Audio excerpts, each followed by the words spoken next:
ইসলাম ধর্মের সবচেয়ে পবিত্র স্থান মক্কা ও মদিনা, যেখানে কোটি কোটি মুসলিম প্রতি বছর হজ করতে যান। আর সেই জায়গারই তত্ত্বাবধানে রয়েছে এমন এক ব্যক্তি যে কিনা সেই পবিত্রতার মাঝেই ডিজে পার্টি, ফ্যাশন শো আর অ্যালকোহল সার্ভ করার মতো আধুনিকতা আনছে। যে ব্যক্তি বলেন তিনি নাকি মুসলিম বিশ্বের নেতা, কিন্তু এই চকচকে মুখোশের পিছনে লুকিয়ে আছে এমন কিছু সত্য যা ইসলামের ইতিহাসের কোনো মুসলিম শাসক কল্পনাও করতে পারেনি। মোহাম্মদ বিন সালমান সৌদি আরবের বর্তমান ক্রাউন প্রিন্স। একদিকে তিনি মক্কা মদিনার পবিত্র ছায়া দাঁড়িয়ে ভিশন 2030-এর নাম করে সৌদি আরবকে আধুনিক বানাচ্ছে, অপরদিকে তিনি ইসলামের রূপরেখাকেই বদলে দিচ্ছে। আজকের এই ভিডিওটিতে আমরা উন্মোচন করব এমন সব ঘটনা, এমন সব বিশ্বাসঘাতকতা যা দেখলে আপনি নিজেই প্রশ্ন তুলবেন, এই মানুষ কি আসলেই মুসলিম বিশ্বের নেতা, নাকি ইসলামের ভেতরে বসেই ইসলামেরই ক্ষতি করছেন? জানতে হলে ভিডিওটি শেষ পর্যন্ত দেখুন, কারণ এই ভিডিওটি খুবই সেন্সিটিভ ভিডিও। হয়তো এই ভিডিওটি স্ট্রাইক বা অন্য কোনো কারণে ডিলিট পর্যন্ত হতে পারে। So let's started. সাল 1985 সৌদির রাজপরিবারে জন্মগ্রহণ করেন এক উচ্চাকাঙ্ক্ষী যুবকের, যার নাম হলো মোহাম্মদ বিন সালমান। তার বাবার নাম ছিল বাদশাহ সালমান। এরপর 2015 সালে যখন বাদশাহ সালমান ক্ষমতায় আসেন, তখন থেকেই এই মোহাম্মদ বিন সালমান ক্রমেই ক্ষমতার কেন্দ্রে চলে আসতে থাকে এবং তার ঠিক 2 বছর পর অর্থাৎ 2017 সালে বাদশাহ সালমান তার পুত্র মোহাম্মদ বিন সালমানকে 32 বছর বয়সে সৌদির ক্রাউন প্রিন্স হিসেবে ঘোষণা করেন। আর এরপর থেকেই তিনি হয়ে ওঠেন সৌদি আরবের কার্যত শাসক। তার হাতে রয়েছে অঢেল ক্ষমতা, রাজনীতি, অর্থনীতি, এমনকি ধর্মীয় বিষয়েও বিভিন্ন হস্তক্ষেপ করেন। কিন্তু তার সবচেয়ে বড় পরিচয় ভিশন 2030। এটি একটি ফিউচারিস্টিক মেগা প্রজেক্ট, যার মধ্যে দিয়ে তিনি সৌদি আরবকে তেলের উপর থেকে নির্ভরশীলতা থেকে মুক্তি করে আধুনিক এবং উন্নত দেশে রূপান্তরিত করতে চান। একটি মডার্ন, ওপেন এবং টেকনোলজিক্যাল অ্যাডভান্স দেশ। শুনে তো দারুণ লাগছে, তাই না? কিন্তু এই আধুনিকতার পিছনেই লুকিয়ে আছে এমন কিছু পদক্ষেপ যা মুসলিম বিশ্বকে প্রশ্নের মুখে দাঁড় করিয়ে দিয়েছে। কি লুকিয়ে আছে এর আড়ালে? মোহাম্মদ বিন সালমানের ভিশন 2030 শুধু একটি অর্থনৈতিক পরিবর্তন নয়, এটি একটি সোশ্যাল রেভলিউশন। এই পরিবর্তনের ভেতরে এসেছে এমন কিছু যা ইসলামের মূল নীতির বিরুদ্ধে চলে গেছে। মক্কা মদিনা ইসলামের পবিত্রতম স্থান, কিন্তু এই পবিত্র ভূমির আশপাশে কি ঘটছে জানেন? Cinema hall, music festival, DJ party. হ্যাঁ, এই সবই এখন সৌদি আরবে চালু হয়েছে মোহাম্মদ বিন সালমানের নেতৃত্বে। একটা সময় ছিল যখন সৌদি আরবে সিনেমা হল ছিল এক অকল্পনীয়। গান বাজনা, নাচ, এমনকি পাবলিক বিনোদন ছিল কঠোরভাবে নিষিদ্ধ। কিন্তু 2018 সালে মোহাম্মদ বিন সালমানের নেতৃত্বে সৌদি আরবে দরজা খুলে দেয় বিনোদনের জন্য। প্রথমবারের মতো সিনেমা হল চালু হয়। বলিউডের ব্লকবাস্টার সিনেমা থেকে শুরু করে হরর মুভি সবই এখন সৌদির পর্দায়। কিন্তু এটা শুধু সিনেমার গল্প নয়, রিয়াদ সিজন নামের একটি বিরাট উৎসবে এখন খোলা আকাশের নিচে ডিজে পার্টি, মিউজিক কনসার্ট হচ্ছে। পশ্চিমা শিল্পীরা পশ্চিমা পোশাকে সৌদির মাটিতে পারফর্ম করছেন। এমনকি নারী শিল্পীদেরও খোলামেলা পোশাক আর নাচ গান করতে দেখা যাচ্ছে। যে দেশ ইসলামের জন্মস্থান, যেখানে লাখো মুসলিম হজে এসে পবিত্রতা খোঁজে,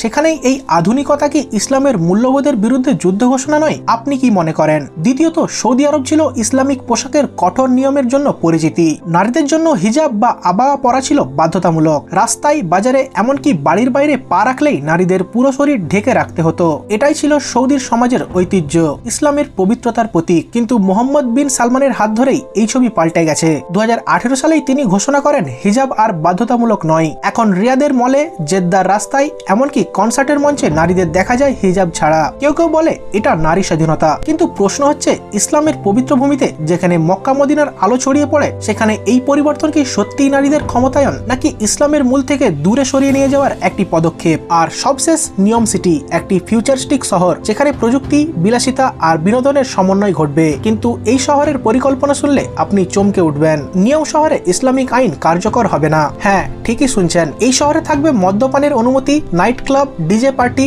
ইসলামিক কোর্টের বদলে সেখানে চলবে পশ্চিমা আইন। এবার আসি সালমানের মুসলিম দেশ ও মুসলিম মানুষদের সঙ্গে কিছু বিশ্বাসঘাতকতার গল্প নিয়ে। 2015 সালে মোহাম্মদ বিন সালমানের নেতৃত্বে সৌদি আরব ইয়েমেনের হুতি বিদ্রোহীদের বিরুদ্ধে যুদ্ধ ঘোষণা করে। এই যুদ্ধ, যাকে অনেকে ইরান সৌদির প্রক্সি যুদ্ধ বলে, এটি একটি মানবিক বিপর্যয়ের রূপ নিয়েছে। ইউনাইটেড নেশনের রিপোর্ট অনুযায়ী এই যুদ্ধে প্রায় 3,75,000-এরও বেশি মানুষ মারা গেছে, যার বেশিরভাগই অনাহার আর অপুষ্টির শিকার। আর এর মধ্যেই রয়েছে হাজার হাজার নিরীহ শিশু যারা বোমার আঘাতে ক্ষুধায় আর রোগে মারা গেছে।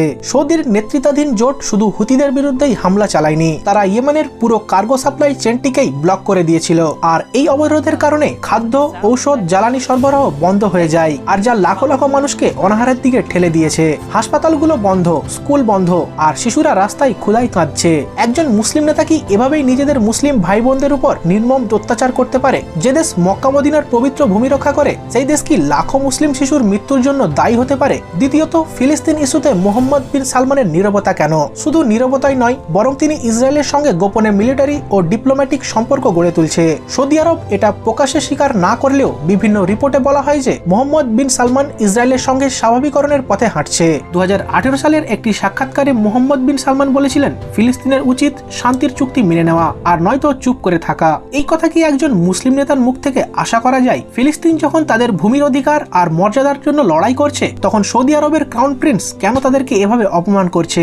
এমনকি গাজায় ইসরায়েলের হামলার পর যখন হাজার হাজার ফিলিস্তিনি নিহত হন, তখন মোহাম্মদ বিন সালমানের সরকার কেন এর বিরুদ্ধে রুখে দাঁড়াচ্ছে না, বরং তিনি ইসরায়েলের সঙ্গে বাণিজ্য ও নিরাপত্তা সহযোগিতার দিকে ঝুঁকছেন? এছাড়াও যেখানে ইরান বর্তমানে এক মুসলিম লিডারের মতো করে পশ্চিমাদের সঙ্গে ইসরায়েলের বিরুদ্ধে যুদ্ধ চালাচ্ছে এবং মুসলিমদের সাথে হওয়া অত্যাচার ও অমানবিকতার বিরুদ্ধে রুখে দাঁড়াচ্ছে, কিন্তু সেখানেই আজ সৌদি আরব একদম চুপ। যেখানে ইরানকে নিউক্লিয়ার সুপার পাওয়ার হতে দেবে না বলে আমেরিকা ও ইসরায়েল তার উপর আক্রমণ করছে, সেখানেই সৌদি শিয়া সুন্নির ভেদাভেদ করে ইরানকে সমর্থন না করে আমেরিকান প্রেসিডেন্টকে নিজের দেশে এনে জামাই খাতির করছে। এবার আসি মোহাম্মদ বিন সালমানের একটি কলঙ্কিত ঘটনা নিয়ে। 2 অক্টোবর 2018 সাল, ইস্তাম্বুল, তুরস্ক।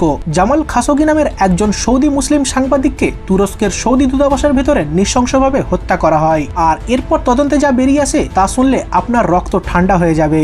জামাল খাশোগি ছিলেন একজন বিখ্যাত সাংবাদিক, যিনি ওয়াশিংটন পোস্টের জন্য লিখতেন। তিনি সৌদি সরকারের সমালোচনা করতেন, বিশেষ করে মোহাম্মদ বিন সালমানের নীতি ও ক্ষমতার অপব্যবহার নিয়ে। কিন্তু এই কণ্ঠস্বরকে চিরতরে নীরব করার জন্য একটি ভয়ঙ্কর পরিকল্পনা করা হয়। তুরস্কের তদন্ত আর অডিও রেকর্ডিং এ প্রকাশ পায় যে দূতাবাসের ভেতরে খাশোগিকে নির্মমভাবে হত্যা করা হয়, তাকে শ্বাসরোধ করে মারা হয় এবং তারপর তার দেহকে টুকরো টুকরো করে কেটে ফেলা হয়। এই হত্যার পিছনে মূল মাথাকে আমেরিকার সিআইএ এবং জাতিসংঘের রিপোর্টে স্পষ্টভাবে বলা হয়েছে মোহাম্মদ বিন সালমান নিজেই এই হত্যার নির্দেশ দিয়েছিলেন। বিশ্বজুড়ে এই ঘটনা নিয়ে অনেক তোলপাড় হয়, মানবাধিকার সংগঠন থেকে শুরু করে বিশ্ব নেতারাও এর নিন্দা করে। কিন্তু মোহাম্মদ বিন সালমান কি এর দায় স্বীকার করেছেন?